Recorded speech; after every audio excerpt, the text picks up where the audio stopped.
She could do that? Could she always just do that?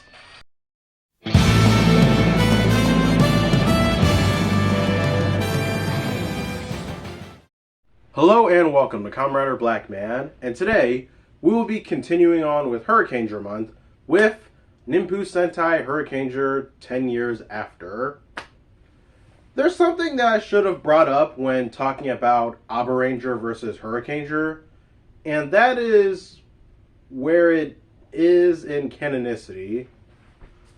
Because looking back on that movie now, there's no way that it's canon, if only for the couple of plot holes that, if you were watching ABARANGER at the time, then go straight to this team up, you would point out those plot holes. And so, with that said, 10 years later, it's after they defeated Hurricanger and everyone's pretty much moved on in life, but are still ninjas, of course. Nanami is still a singer, but I think she's more famous now, and is trying to break into acting. I don't know what job Kota has now, but he's a dad with 2 cute kids. And Iko and Ishu are both singers. Iko is part of a boy band, basically, and for the one song that they were singing, might as well consider him The Weeknd. And Ishu is a pop diva. It's basically the only way to describe him. He's a pop diva. I was gonna call him a douche, but no, he's just a diva. Oh, and frankly too, Furubijo and Windinu are still alive. Here's why I find it weird, and why I wonder where ABARANGER versus Hurricanger is in canonicity. Because if it's non-canon, it's one thing. But here's the thing. They turned out to still be alive in this and in ABARANGER versus Hurricanger. So if ABARANGER versus Hurricanger is not canon, it shouldn't count. So at the end of Hurricanger, when Windinu and Furubijo supposedly had died, how are they still alive? That's one part that really makes no sense. If they survived the blast, that's one thing, but how? They never explained it. Shoot, even in ABARANGER versus Hurricanger, when they so happened to survive there, they at least explained it. But they also didn't die there too. They just got blasted, and no other indication that they died or are still alive. And with Hurricanger versus Super Sentai, that's a whole nother case that we'll get into another day. But here, Windinu and Furubijo are still alive, and they're siding with the monster of the movie, that's the Zero-If Spear, Batzirumba. He is and isn't part of Hurricanger, and yes, that explanation is weird. He's the Zero-If Spear. Okay. But on to Yosuke, because this movie seems to focus on him. Now, he's not only still a utility worker, but I guess he's been out doing volunteer work all over the world, because he comes across the second somewhat focus of this movie, a 10-year-old kid named Tenkai. Now, 10 years ago when they destroyed the evil will, it left a piece of itself before it died, and that piece of itself is Tenkai, that I guess was at the bottom of the ocean or something in water for 10 years until it formed a 10-year-old child that washed out on shore and met Yosuke. Is the kid evil? No, but it does possess evil inside of himself. So much so that when that evil comes out, It attacks Yosuke, and Batzirumba finds him and keeps the kid, well, as a hostage, and tells Yosuke to work for him. So that explains why, when the movie begins, it's Hurricane Dark blowing up buildings, basically performing terrorist acts. But from all those acts, it's been reported that there were no casualties. Nanami and Kota bring Yosuke to the Galactic Union Space Ninja Court, basically. I forgot the whole sentence for it, but it's Space Ninja Court. And the judge there is not Lady Gozen, but is someone related to her, who we're just now knowing about this and was never brought up before in the show, so she was random. But yeah, the whole reasoning for Yosuke's actions is explained there as Batzirumba snuck in, so everyone's caught up. And one nice part about this movie is that they reflect on the past and where they are now. And I liked it the most from Iko because they really, especially Yosuke, had an impact on him.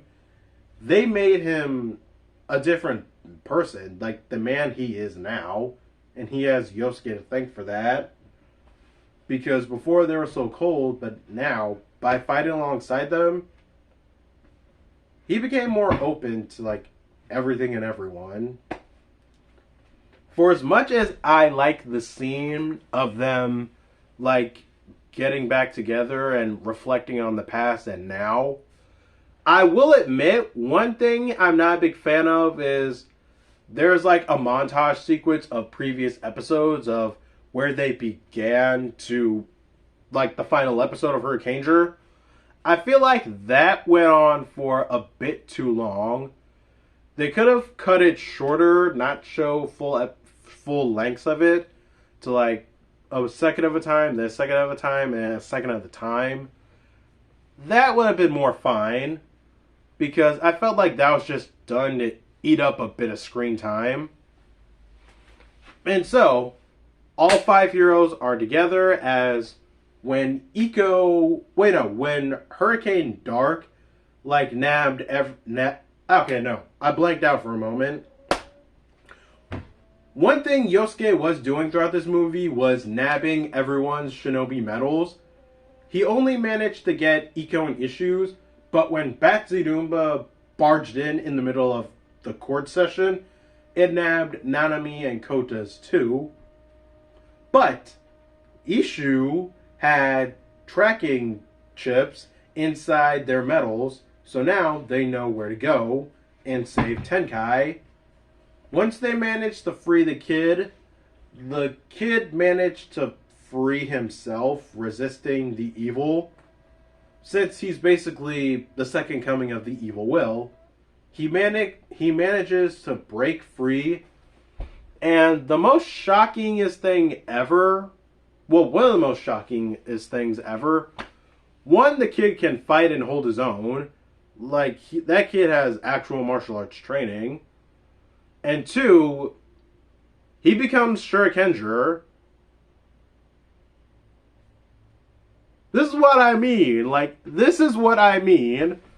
In Operanger versus Hurricanger, Hurricanger turns out to still be alive, but in Hurricanger, he died. And considering this movie is canon, I guess he stayed dead, because now this kid's Hurricanger. So, you see how confusing it is? You're thinking, okay, wait, this happened, wait, that happened, how does that... Like what I mean. Operanger versus Hurricanger, it has plot holes in it, which is why it's better off considering non-canon. But in this movie, I guess Hurricanger stayed dead. And before, once again, if anyone tries to bring up Gokaiger, if Black Condor and Abre Killer are able to come back from the dead and fight with every single Sentai, Hurricanger can most definitely do the same. So yeah, this kid's Hurricanger, and they do their roll call, to which I like. One thing that I noticed, and it was towards the end, and in the team up, good God, I keep bringing up the team up, and it's that whenever the Hurricangers say their lines, they forget the last three. They forget the last three lines and just go to Ninpuu Sentai Hurricanger. I can only get two lines out from it too. It's unknown to the people, unknown to the world, and whatever the third line is. But ever since then, they've skipped it and went straight to Ninpuu Sentai Hurricanger. SANJOU. You get the idea. But they actually say the full speech again and have their umbrellas for it. That's another thing I noticed too. Apparently by the time of the Abaranger Hurricanger team up, they retired the umbrellas and just used scarves or silk, I guess. Which isn't bad, but I noticed that, and you see the umbrellas back here. Like, they brought back the umbrellas. Okay. And here is where this movie gets weird.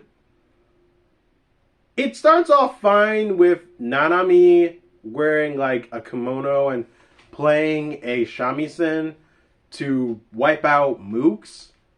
I don't mind that because she did something similar to that in the show where she's wearing like a kimono, cutting down minions with like a tanto, I believe, then transforms into Hurricane Blue and kills a monster of the week with like one slash. That was cool. So seeing her do this is actually pretty sweet. It gets weird when everyone else does the same. Like, Kota uses a flintlock pistol. Like, Iko dance fights. It's not with Hip Hop Kido. But Yosuke's is the most what is happening right now. Because as he's wearing a kimono, fighting like a samurai, he starts singing the lyrics of the Hurricanger theme song. Like, what is happening? This movie was just having fun, so... And they still beat the bad guy at the end, so... Sure.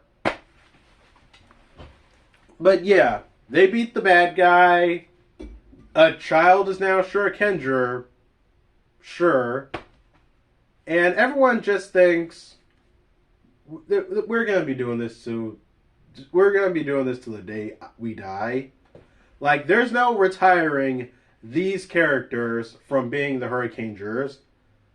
And that stands true because the next thing we're checking out is 20 years after. And yeah, Furbijo and Windinu, they're still alive. And yeah, they're still alive. And say that they'll be back in another 10 years. I was not too annoyed with those characters when I was watching the show. But in this, it's just, why are they there?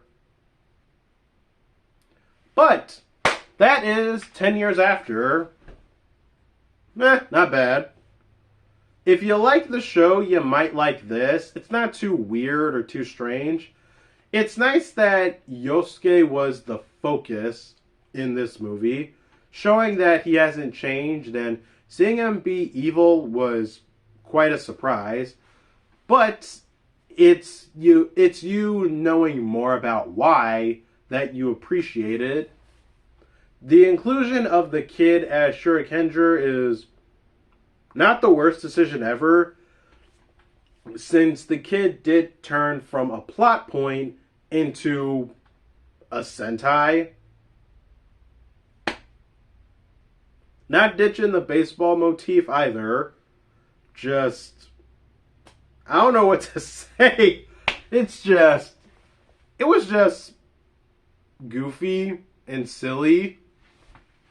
But let me rephrase that. The whole scenes with like everyone fighting minions in like different garms and whatnot, and that part wasn't weird. It was only fine for one person, but to be fair, I thought that was going to be something completely different before I watched this movie. But it's fine. It's good. This is one of these films that are just fun.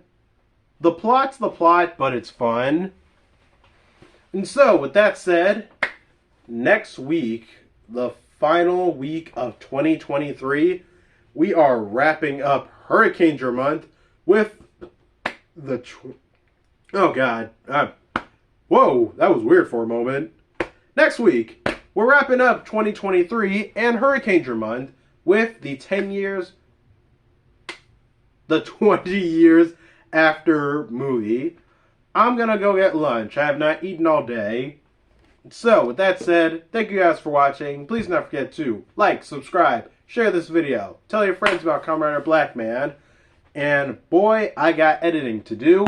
Peace.